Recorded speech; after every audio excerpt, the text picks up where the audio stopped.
Femmes d'ombre, femmes de lumière. Bonjour à vous qui nous écoutez, Florian Dai vous amène aujourd'hui à la rencontre de Huang Ruoning. Bonjour et bienvenue dans ce nouvel épisode de Femmes d'ombre, femmes de lumière. Aujourd'hui avec Huang Ruoning, une jeune lycéenne qui est à l'initiative d'un tour de Taïwan pour ramasser des mégots de cigarettes. Pendant les vacances d'hiver, elle et un groupe de jeunes est donc parti nettoyer les mégots de cigarettes dans une dizaine de points différents de Taïwan, surtout autour des gares, sur une durée d'une semaine.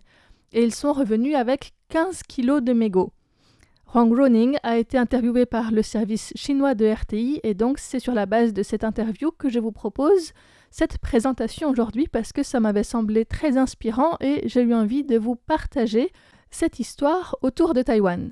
Huang Ruoning est étudiante au 2e lycée de Taichung et elle avait participé à une activité pour ramasser des mégots autour de la gare de Taipei qui était organisée par le 1er lycée de filles de Taipei. Et c'est à partir de ça que ça lui a donné l'idée d'organiser aussi quelque chose par elle-même et quelque chose qui soit plus grand, plus général que Taipei, puisqu'il y a des mégots partout à Taïwan. Et donc, elle est entrée en contact avec les organisatrices du premier événement pour commencer à planifier un tour de Taïwan autour du ramassage des mégots.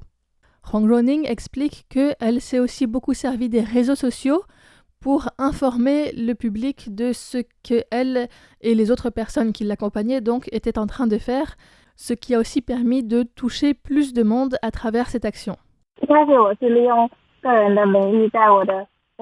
Au début, j'ai commencé avec mon compte Instagram personnel et petit à petit, j'ai reçu de plus en plus de réponses, d'échos. Pour cette activité, c'était possible de participer sur une seule journée ou bien 3 ou 5 jours ou encore l'ensemble du voyage. À Taipei, pour la première étape, dans le quartier de Wanhua, 11 personnes ont participé. Ensuite, en arrivant vers le centre de Taïwan, il y avait ceux qui faisaient le tour de Taïwan, donc toujours au moins 8 ou 9 personnes. Ensuite, comme nous sommes passés dans les actualités et nous étions actifs sur les réseaux sociaux, je publie régulièrement sur Line pour dire où nous sommes. Et des locaux viennent nous rejoindre aussi. Huang Ruoning n'avait pas fixé d'itinéraire dès le départ, mais c'est en demandant aux gens qui voulaient participer à la fois leur disponibilité, leur location aussi, qu'elle a pu petit à petit construire cet itinéraire, donc qui a commencé à Hsinchu. Ils étaient partis à 6 à ce moment-là, à ramasser des mégots entre la gare et le grand temple Zhenghuangmiao.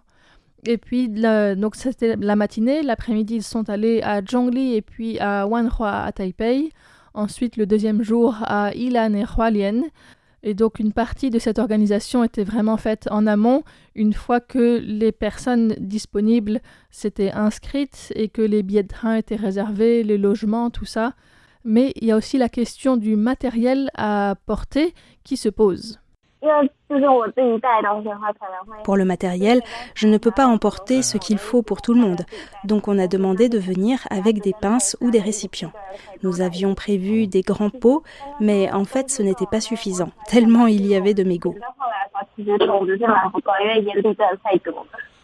Les mégots sont très nombreux, souvent cachés un peu au bord de la route, dans les caniveaux ou les plaques d'égout, et il y en a aussi énormément dans les parcs.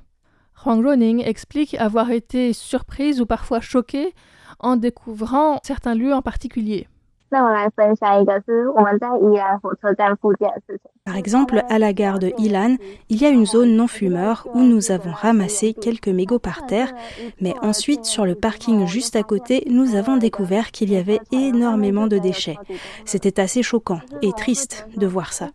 Près de la gare de Hualien, il y avait aussi une pelouse avec énormément de mégots. Il n'y avait même pas besoin de marcher pour les ramasser, on pouvait les atteindre en restant sur place. En une demi-heure, nous avons rempli 3 ou 4 grands pots de mégots. À Taipei aussi, à Wanhua, il y a un parc non-fumeur. Nous avons aussi ramassé énormément de mégots. À la fin, nous avons pris en photo les pots de mégots devant la pancarte qui dit que le parc est non-fumeur. C'est vraiment assez ironique de voir tout ce qu'on y a récolté malgré l'interdiction de fumer là.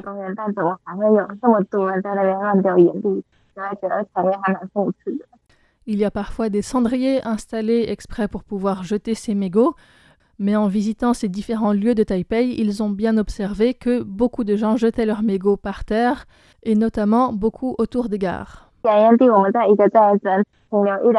Dans chaque endroit, nous restons environ 1 ou 2 heures avant d'aller plus loin.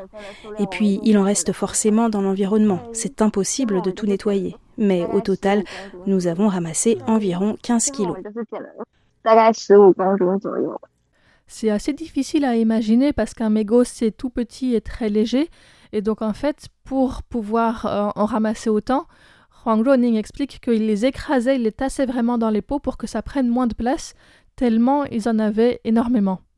Il y avait donc une équipe de base avec plusieurs lycéens et lycéennes originaires de divers endroits de Taïwan qui ont composé ce voyage, et puis aussi parfois la participation spontanée de personnes qui passaient par là.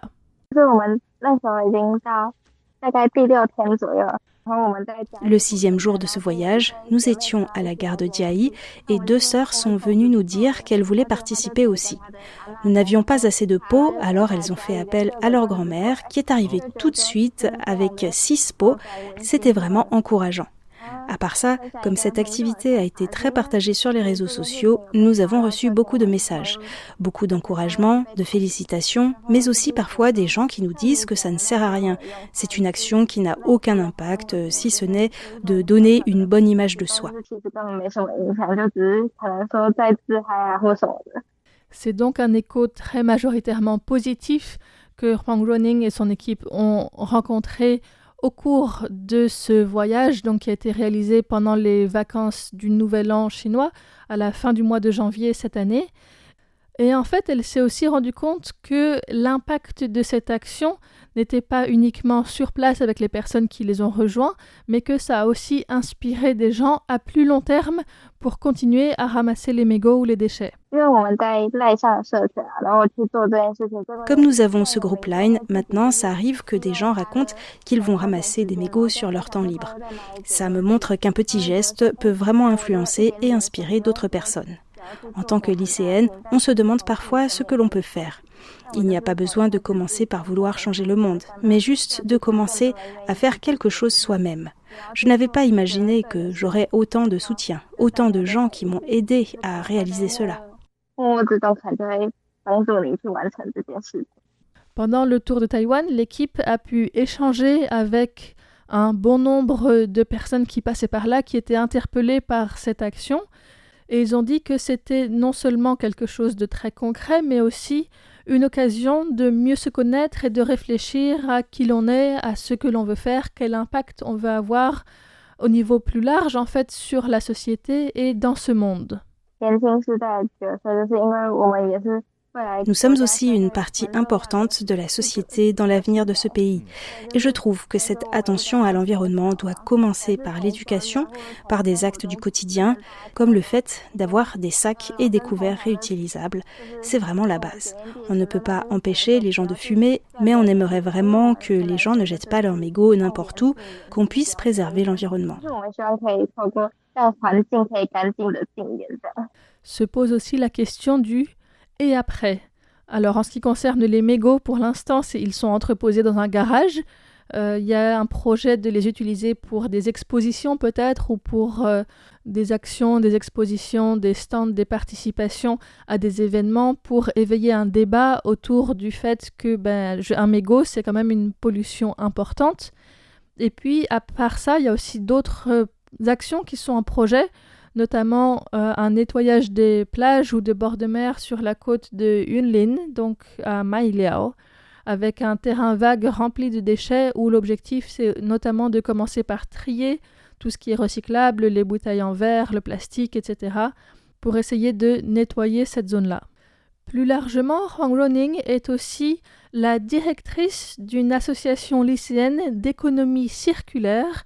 Et donc, elle explique que l'économie circulaire, c'est en opposition avec l'économie linéaire, qui consiste à créer quelque chose, l'utiliser puis le jeter, alors que dans l'économie circulaire, l'objectif est plutôt de réduire, réutiliser et recycler, Donc avant d'acheter un produit, réfléchir à si on en a vraiment besoin, éviter les objets à usage unique par exemple pour réduire son utilisation de produits, ensuite les réutiliser tant que c'est possible, et puis les recycler en faisant très attention au tri des déchets et en privilégiant aussi d'autre part des objets déjà recyclés lorsqu'on a besoin d'en acheter des nouveaux. Pour conclure, Huang Zhuning rappelle à tout le monde que la meilleure manière de traiter les déchets, c'est surtout de ne pas en créer. C'était un épisode de Femmes d'ombre, Femmes de lumière, aujourd'hui mettant en lumière Huang Zhuning, une jeune lycéenne qui a lancé un projet de ramassage de mégots sur l'ensemble de Taïwan pendant les vacances d'hiver. Merci de votre écoute et à bientôt!